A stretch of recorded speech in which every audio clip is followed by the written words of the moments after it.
as leader, when you lose a match like the one, say, against the Rajasthan Royals or even Chennai, which you had under control, Rajasthan especially, how do you sort of inspire your boys that, okay, this is a one-off, that was a Houdini act? I mean, whether it's a Khalil, whether it's a Sandeep Sharma. For example, the way Sandeep Sharma came back in that Chennai game after the Rajasthan game talks about leadership also. What is your philosophy of leadership? How do you turn things around, David Warner, after a loss? And for the next half of the tournament, how do you motivate your boys? Yeah, I think you got to keep it really simple and try and take as many positives as you can out of those two games. We always pride ourselves on obviously our death bowling and getting off to a good start with the bat. This tournament so far, we've had to sort of work the other way around and through the middle, we've lost some early wickets.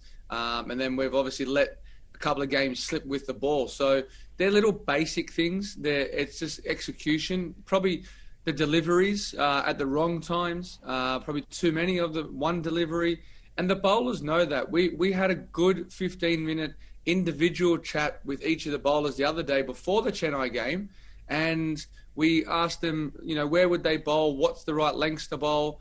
And then we showed them their pitch map, just to give them a visual sight of what they're trying to do and where the ball's actually landing. So the great thing for me is Sandy, Sandy came to me and asked, if he could have, say, a third man to Shane Watson.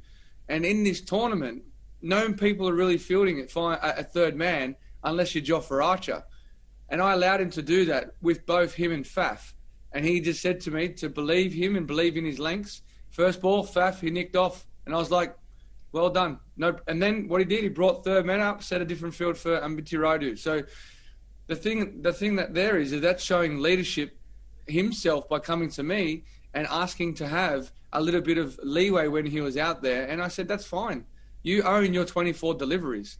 And that's the message I keep giving across to these bowlers. You're accountable for your 24 deliveries. And they love that. They love that responsibility.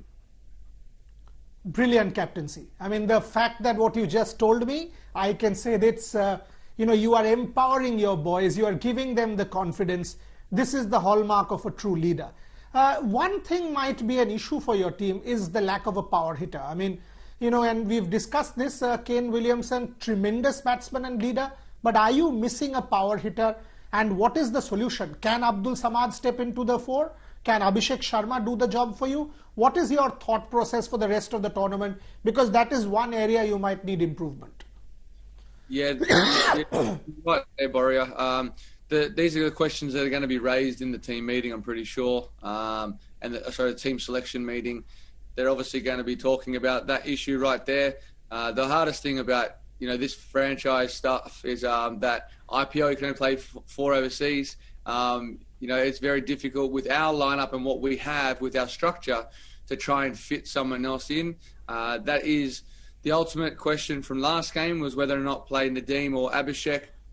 Would Nadeem benefit out of going, maybe 1 or 2 for 25 rather than the 2 part-time bowlers going for, 40 plus? So they're the things that we're going to have to tinker with. And then whatever we do settle with, I think we have to have that momentum. So give back-to-back games to that team to see how it works. Because if it doesn't work, we're out. So we just might as well keep working hard with that team that we do put on the park. There might be some disappointed people as well, but that's the game of cricket. You have to understand that it's the best thing for the team. We just got to accept that.